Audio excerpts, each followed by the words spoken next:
Andreas, please come up to the stage. Thank you. Thank you, Andreas. Thank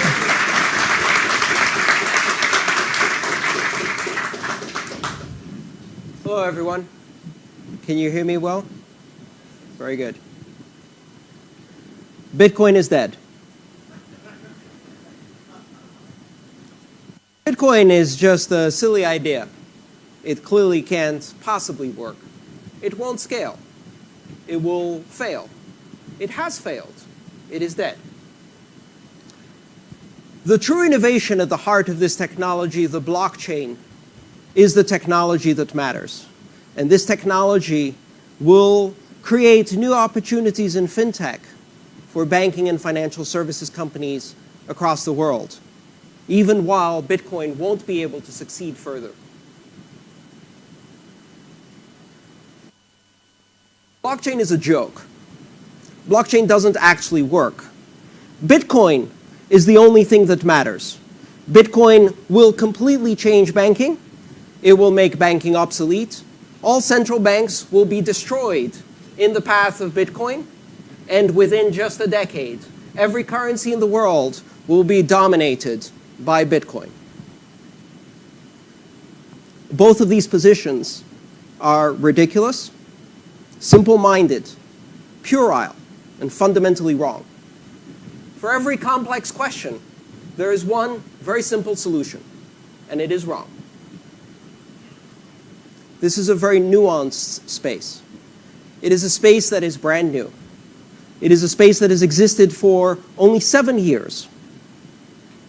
And yes, it does represent something truly revolutionary, a fundamental change in our understanding of trust, a change in the way we organize authority and trust from hierarchical systems to network-centric flat systems, a reimagining of what it means to have currency, how currency derives its value, a new system for disintermediating intermediaries, a rebalancing of world affairs. All of these things are true. But we don't really know how this is going to play out, which is the most exciting part of my job.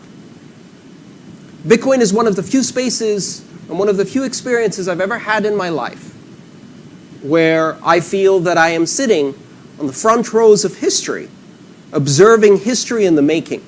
History is not the past. History is how we change the present to affect the future, and we are doing this right now worldwide. And by we, I don't just mean Bitcoin. I mean the much broader space. So, before we go to a very simplistic answer, what is called in some spaces Bitcoin maximalism, or to the opposite extreme, where we discount Bitcoin as an unruly ragtag anarcho-capitalist dream that is silly on its face, and clearly serious people, scientists, people with PhDs have said that this will soon die. Before we go to these extreme two positions, we really need to understand the nuance. What is Bitcoin? What is the blockchain? What do these things have at their very core that gives them the characteristics they have? How do you tell them apart? What are the differences between the systems? And what applications do they have?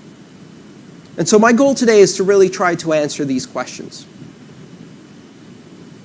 So what is Bitcoin? Bitcoin is the first blockchain. Bitcoin is the largest open global blockchain that exists today. Bitcoin is the first borderless, transnational, open system of access for financial payments and trust that enables innovation without permission, with high resistance to censorship, coercion, and geopolitical manipulation. Bitcoin is a mathematical proof system that is fundamentally neutral to participants. It exhibits a principle that on the internet we call net neutrality and brings that to finance, which of course terrifies people. Finance without concern for source, destination, or amount. Neutral routing of transactions, equal for everyone. That idea is terrifying. Where does authority come from? Where does trust come from? It's almost as if suddenly we no longer pay attention to the New York Times, and instead anyone can publish their opinion without an editor. What will the world come to? What the internet did for communication, Bitcoin is doing for finance. It is introducing a fundamentally different, network-centric and flat system that allows us to do transactions without recourse to authority or intermediaries, and that derives trust from the collaboration and computation of thousands of nodes. It uses a blockchain. Blockchain is one of several components that make Bitcoin work. And if you focus too much on blockchain, you may miss the point. What is the most important technology of the internet? What is the really important invention that makes the internet work? TCP/IP? Packet switching? TLS? But to take the internet and consider it only as a packet switching network means that the internet and an intranet, the internet and your local area network, are equivalent. Are they? Really? Was the real opportunity to be able to do packet switch networks? Or is the real power of the internet the fact that it is open, global, transnational, borderless, censorship resistant, open access, and anyone can innovate without permission? This is the crucial issue. Where does the value of Bitcoin derive from? Yes, it is a blockchain, but it is a very special blockchain. It is a blockchain that uses as its fundamental consensus mechanism proof of work. And proof of work gives it certain characteristics that are unattainable so far, as we know, with other consensus mechanisms. Bitcoin is fundamentally open, borderless, transactional, transnational, censorship resistant, etc., etc., etc. All of these characteristics. They are both what it is and what makes it powerful. And ironically, they are also the things that most critics of Bitcoin point to as its greatest weaknesses. It cannot be allowed to exist if it is borderless and open to access. If it has no ability to be controlled, it cannot be allowed to exist. And yet, it exists. Bitcoin forgot to ask for permission. So, out of this experiment, this grand experiment that has lasted 7 years, we now have this really disruptive force that is forcing us to reimagine what it means to do a payments network. And out of that, we come up with the most brilliant marketing campaign in the history of disruptive technologies. Imagine if you've invented a new disruptive technology, and you manage within 4 or 5 years to completely distract the incumbent by persuading them to follow in your footsteps and to adopt the central premise of your technology in order to disrupt their own business from the inside out. If the Bitcoin community had presented banks with the idea of blockchain, as we did, and said, here, put $1 billion into training people on how to do things our way, and work in our space. I mean, someone should have gotten the Nobel Prize of Marketing, the Oscar of disruptive distraction. But the truth is that the financial services environment seized on blockchain because they saw within it the possibility of using some elements of Bitcoin without being disrupted. But blockchain is not the only thing that makes Bitcoin tick. And so in this effort, we see many similarities to the early internet. In the early days of the internet, when companies saw the internet and they saw that it had no editorial control, no centralized security mechanism, no barriers to access, this represented a terrifying departure from the model of IT. And so as a result, most companies resisted. They built intranets using TCP/IP, and they put heavy firewalls all around to separate those intranets, keep them controlled, give them editorial access and control, and tame the system. They ended up with these islands of stagnant innovation that gradually became less and less secure.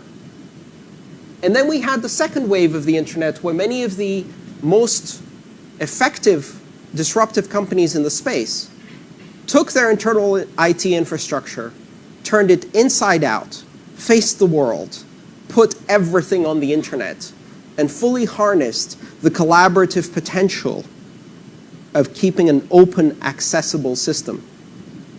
We no longer live in a world of Oracle and IBM. We no longer live in a world of dominance through enterprise computing and enterprise software. Apple is driving your IT faster than Oracle. Your systems are inside out or they are stagnant. Collaboration is the name of the game. The most robust and secure systems are the ones that are on the internet, subject to attack every single day, subject to competitive disruption every single day, and through that process they become robust. Ironic that 15, 20 years later, we're repeating this conversation with a blockchain. So the question is, if TCP/IP isn't the magic sauce, but the really interesting thing is the open access collaborative global network, does that mean that intranets are useless? Does that mean that TCP/IP on your LAN or your data center has no value? Of course not. These are still very powerful technologies. These are still very useful models of adopting. However, the best thing you can do with an intranet is interconnect it to other intranets. And for that, you need the internet. Bitcoin is the intranet of money. Bitcoin is the de facto money of the internet. Does that mean that Bitcoin will always be the internet of money? No. Does that mean that Bitcoin will always be the de facto money of the internet? No. What is special about Bitcoin is that it represents the open blockchain. The blockchain that offers anonymity, censorship resistance, open access, and innovation without permission. That engine creates an explosion of innovative potential. It connects the vast number of underbanked, unbanked people around the world, some 4 billion people who could become connected through a simple Android phone or even a simple Nokia text messaging phone to the global financial network. The open blockchain will change this world.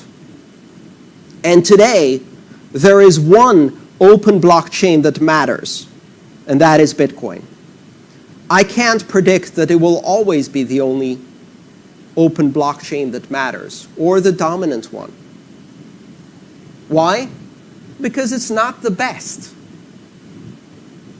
But in technology, very often, best is not what wins.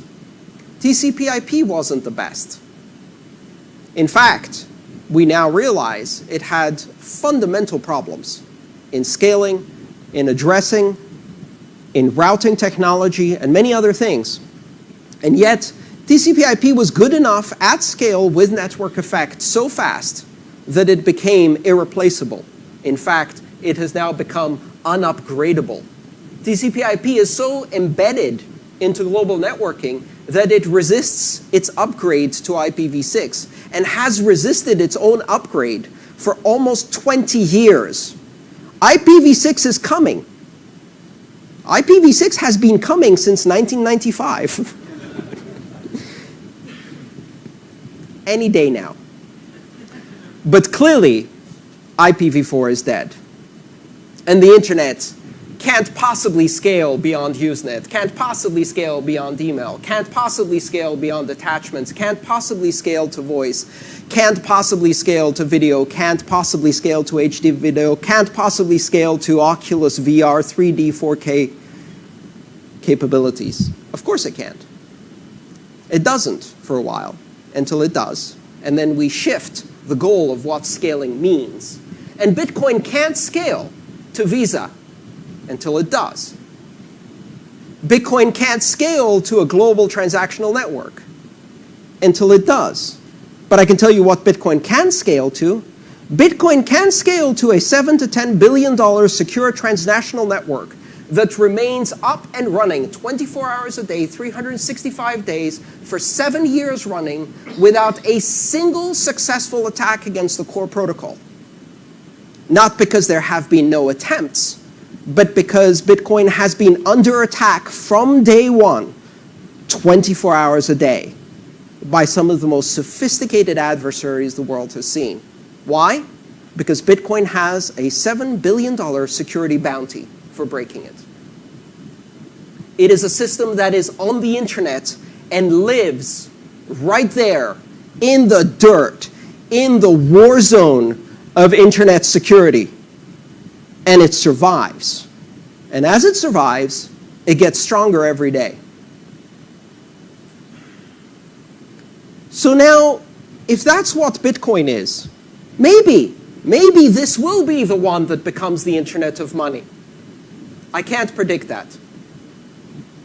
What I can tell you without any uncertainty is that the world of finance will forever be dominated within less than 2 decades by open, global, transnational, censorship-resistant, largely anonymous, fully encrypted and privacy-protected payment networks based on the exact model of Bitcoin with optimizations. And maybe that thing will be Bitcoin with optimizations. Maybe it will be something unrecognizable that we still call Bitcoin because, hey, the brand works.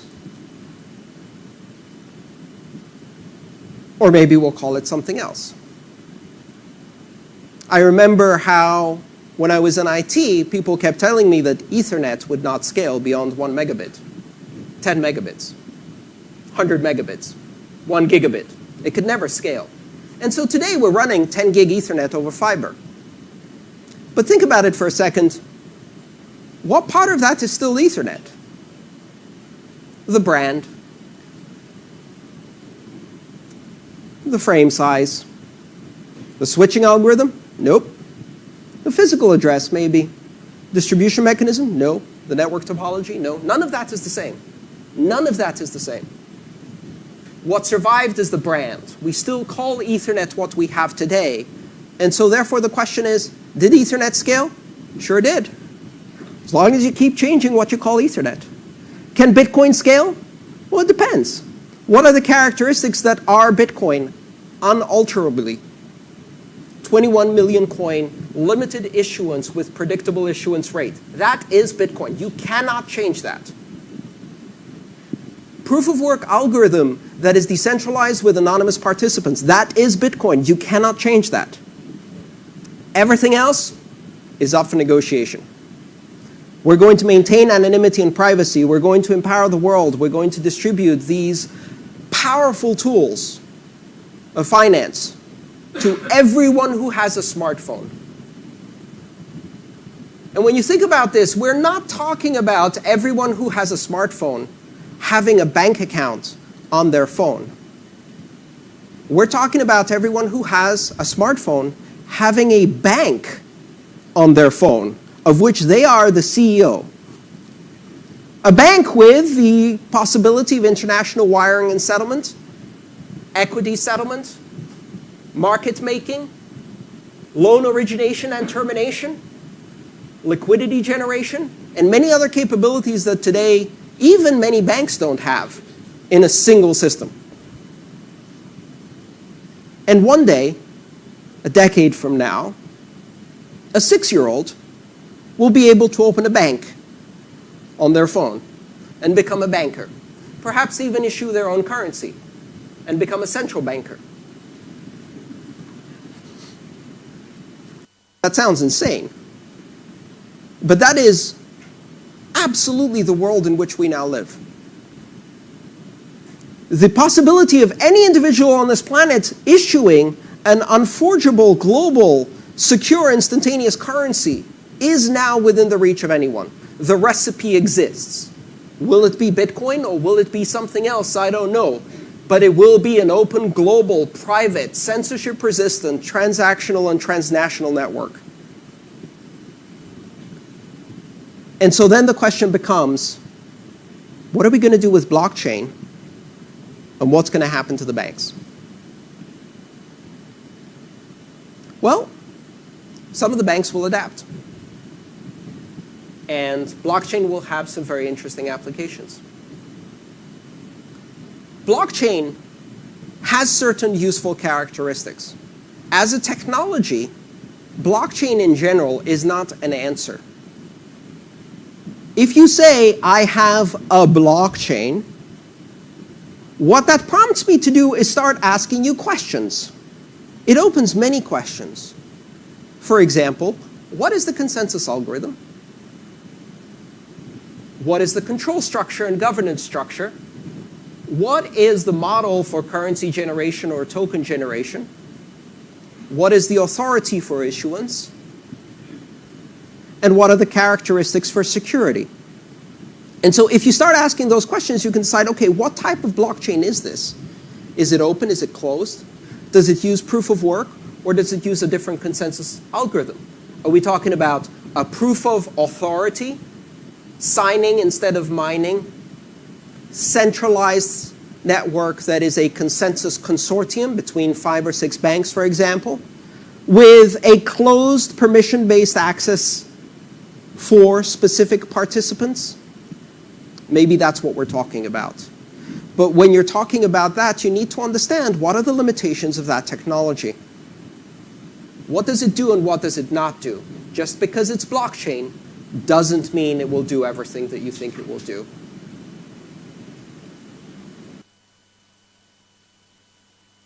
If I take a Formula 1 car that is beautifully designed for running on a circuit, I could say, this car can go 250 miles an hour. Fantastic.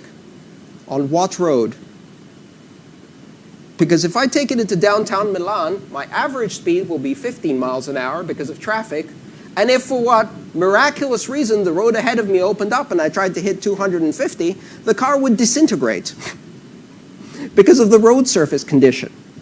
And so just because it's a powerful vehicle doesn't mean that if you put it in a different context, it can operate. It has to be suited for the purpose. So let's examine some of the nuances. First of all, immutability. One of the things that people suggest that blockchains have as an inherent characteristic is immutability. The fact that you can record something on that ledger, and once you record it on the ledger, it cannot be changed. Immutability is not a characteristic of blockchains. Immutability is an artifact of a proof-of-work consensus system. The blockchain, the open blockchain, Bitcoin, has immutability because even if you control 100% of the mining power, you cannot recreate an alternative version of history by rewriting the blockchain without presenting valid proof of work that needs to be computed. You can effect, with the most immense amount of computation, hundreds of hexahashes per second, computation that doesn't currently exist on the planet. Let's say you did have that. You could now affect hundreds of blocks.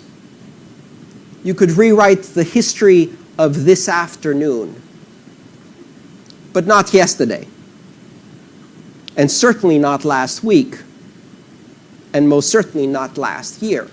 Even if you controlled all the hashing in the world, it is impossible to recreate the proof of work on the Bitcoin blockchain even 2 days in the past. The amount of computation is unfathomable. Also, you've got to wait for everybody else to stop doing what they're doing while you recalculate the past, because they continue moving into the future, creating a longer blockchain while you're wasting your resources rewriting history. Immutability is a characteristic of proof of work, not blockchains. That has some very serious implications.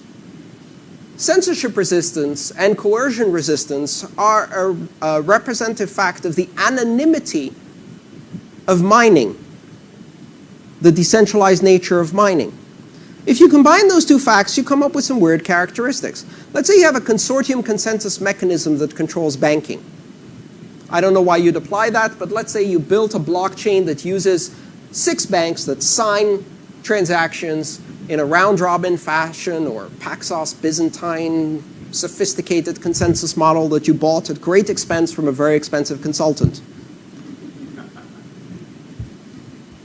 What happens when you are served with a judicial order to rewrite the history of the last year and make the balance of the bank account of WikiLeaks go to 0? What happens if you're not served with a judicial order, but simply blackmailed through market pressure by a regulator to do that? Not that that would ever happen. I mean, in a democracy, we don't just cut off the finances of WikiLeaks without any judicial process, do we? So the problem is that you can actually coerce the participants in the system to rewrite the financial history of transactions. That represents a moral hazard of extreme proportions. The next question is, why would you use such a thing for a settlement system? And this is something that mystifies me. Okay. SWIFT is an antiquated pain in the butt. It's expensive, it's slow, it's mired in geopolitical control. The equity clearing systems are not as bad, but they're still expensive and slow. And certainly you're directing a lot of profit. Why not just implement a banking consortium that does settlement internally? Well, I have an idea. You know, one of the things about having a centralized clearinghouse, apart from the fact that they have maximum transactional efficiency, they can operate at billions of transactions per second, no problem, right? And a blockchain really can't replicate that level of efficiency. There's no way you can do it. Physically, it is impossible. But let's say you get around that.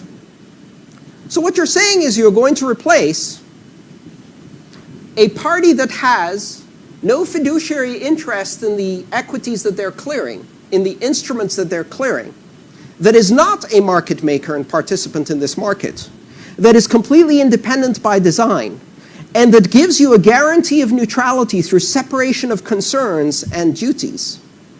With a consortium of 5 banks that they themselves are market participants, market makers, and have enormous conflict of interest. So until now, at least, the brokerage game is gamed. Front running, algorithmic trading, dark pools. The futures game is rigged. The foreign exchange game is rigged. But at least the settlement game isn't. So you're going to give that to a consortium of banks to do without any oversight? And you're going to do this with a blockchain that has what? Full encryption? Complete anonymity? Well, that's a double-edged sword. But if you make it fully transparent, then the first time Anonymous gets into that market and leaks that blockchain, oh, wow. Forget Panama Papers. This is Panama terabytes. Every transaction ever made. I would love to see the black budgets of some governments come out when the blockchain leaks. And how do you protect the keys? How do you protect the keys that are used to sign this consensus algorithm? You're creating an enormous concentration of risk there from a security perspective, because if those keys are stolen, even just as a denial of service attack, they will lead to disastrous consequences. But that's okay, right? Because banks know how to keep information secret. Oh wait, not even the NSA can do that. There is no system in the world that we can design that can keep secret information secret forever. Bitcoin's answer is to decentralize the power so massively, or as much as possible, that there is no place to press the button, to pull the lever, to exert control, to force the system. The whole point is decentralization. Now, blockchains can effectively decentralize big parts of the financial system. They will absolutely generate cost savings for banks. They will affect the margins. They will increase efficiency. Like intranets, they will be very useful tools. In fact, I think you should implement an overlay blockchain on top of Bitcoin for settlement and replace SWIFT swiftly. But in the end, it doesn't matter. I'm not critical of blockchains because I am morally or ideologically opposed to banks continuing to do business. I think banks have bigger problems than Bitcoin. I have some questions about the practicability and applicability of blockchains without proof of work, blockchains without decentralization, blockchains that are closed and not open to access, and blockchains that don't have permissionless innovation. I don't think those things really deliver on the promise. But more importantly, in the end, I don't care. I really don't care. I'm not interested in the 1% marginal decrease in cost of a settlement platform for interbank this, that, or the other. I don't care. 4 billion people are underbanked. And with an open blockchain, we can change that. And that's the team I'm on. Thank you.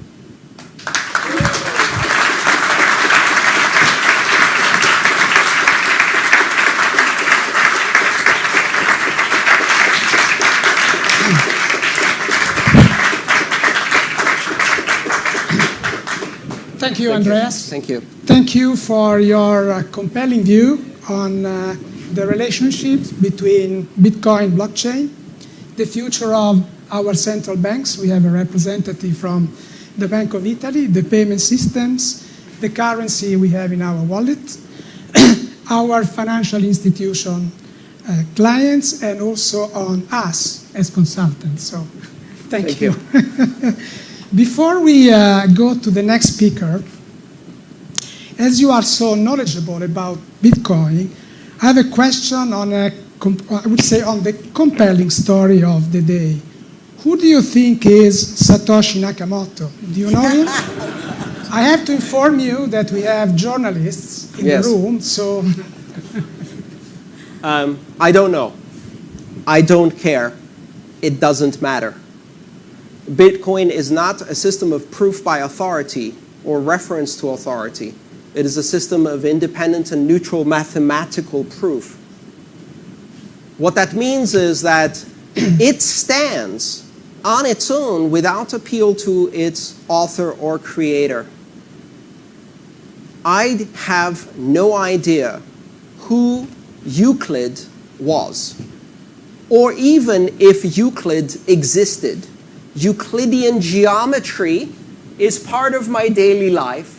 Whether Euclid existed or not, whether Euclid was a group of people or an individual, whether Euclid was a nasty, malicious pervert or a saint, it doesn't matter. Now, some people will say, yes, but Satoshi Nakamoto has 1 million Bitcoin. What happens if Satoshi Nakamoto sells all 1 million Bitcoin in one moment? I'm a bit more worried about what happens if the Chinese central bank sells all of their dollars in one moment, which percentage-wise is a bigger problem. Yes. About what happens if Saudi Arabia decides to change the fundamental supply characteristics of oil in one moment. Or even what happens if the Walmart family decides that the yuan is a better investment than the dollar and they exit. Market fundamentals mean that these things don't matter. Bitcoin survives regardless. And the identity of Satoshi Nakamoto, the only thing it is guaranteed to deliver is sensationalist articles that give us more appeal to authority. But in the end, Bitcoin is not governed by Satoshi Nakamoto. Bitcoin is governed by algorithms. Thank you. Andreas. Do we have any time for questions? We have many questions coming from the audience. So as there are so many and time is passing quickly, I would like maybe you to read one of them, and maybe we answer these questions and send the mail to the audience later on, because otherwise we wouldn't have time for the next speakers. So is there any question you would like to answer? Let me see just a second. Sure.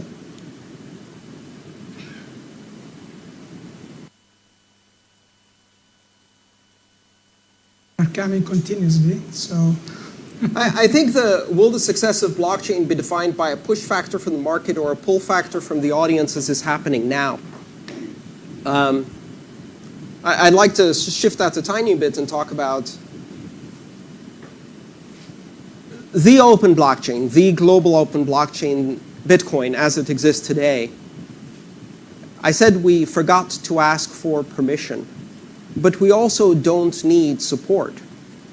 This is not a system that is going to work better if banks support it and back it. It is not a system that is going to have an increase in trust if we add intermediaries.